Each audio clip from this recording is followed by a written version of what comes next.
Altun Süleymanov bu səhər bizim qonağımızdır, əziz dostlar. Gənc opera vokal ifaçısı, Respublika və beynəlxalq müsabiqələrin laureatı. Xoş gəlmişsiniz Altun, salamlayırıq sizi. Sabahınız xeyir olsun Altun. Xeyirli olsun, gününüz uğurlu olsun inşallah. Mən də tamaşaçılarımızı və sizləri salamlayıram. Xoş gəlmişsiniz. Həqiqətən də bu günlər çox gözəl bir gündür. Bəli. Biz gənclərə dəstək olduğumuz üçün Dövlət Televiziyasının rəhbərliyinə, Mədəniyyət kanalının rəhbərliyinə özlərinin təşəkkürümüzü bildiririk ki, həmişə Azərbaycan gənclərinin, istedadlı gənclərin yanındasınız. Çox sağ olun. Biz də sizə təşəkkür edirik ki, bax, bizim gözəl nəğmələri, bu Emin Sabitoğlu bəstəsi, İbrahim Kəbirli sözlərində mahnıda Səbinə fikir verir, çox gözəl bir mesaj var.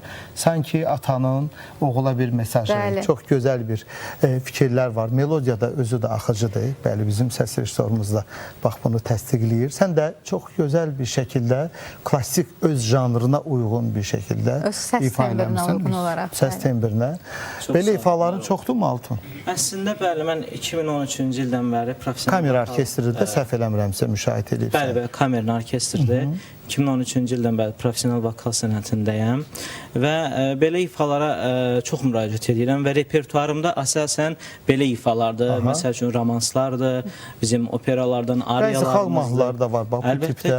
Evləri var xana-xana, nə gözəl səslənir. Bəli, çox gözəl əsərlərimiz var.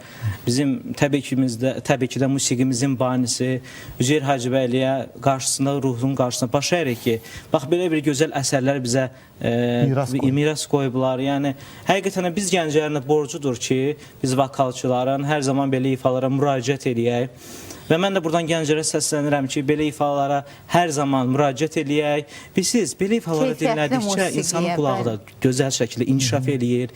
Dünya olan yanaşması da dəyişir, dünya olan baxışı da dəyişir. Altun, bunu niyə deyirsən? İfaçı olaraq bunu söylüyorsun. Yəni, ifa zamanı? İfa zamanı ümumiyyətlə insanların da, məsəl üçün, gənclərimiz bayağı musiqiləri də dinləyirlər. Mən çox istəyərdim ki, bayağı musiqilər yox, məhz belə gözəl bizim musiqilərimiz çoxdur.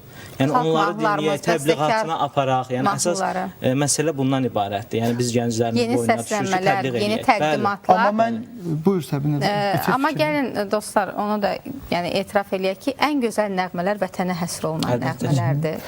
Az öncə sizin səsləndirdiyiniz mahnıdadır.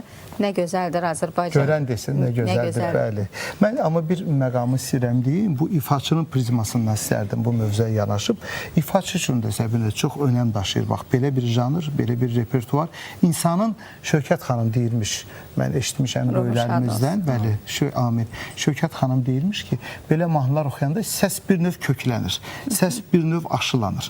Ona görə tərbiyələnir. Bəli, çox doğru dedin. Bir növ konservatoriyada proqram şəklində hər bir ifaçının indi belə bir sözlərdir də, imic olaraq, yəni musiqidə bir janrda imic olaraq belə mahnıları müraciət etməsi onun tərəfindən, yəni sən tamaşaçılar olaraq dedin, mən deyərdim ki, ifaçı tərəfindən də çox gözəl müsbətliklər gətirir onun repertuarına, onun fəaliyyətinə. Uğurlar arzudur sənə bu işdə.